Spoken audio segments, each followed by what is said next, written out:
Start చేయి.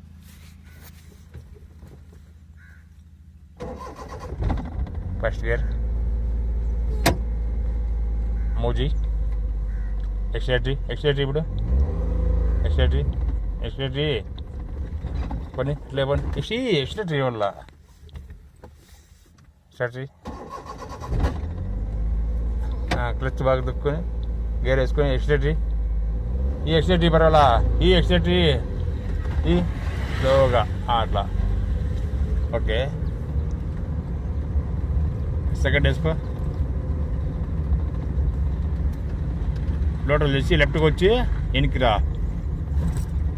అంతవరకు నువ్వు ఆడ గేర్ చూసుకుంటే ఎడవ చూస్తారా. పదండి థర్డ్ వెయ్యి.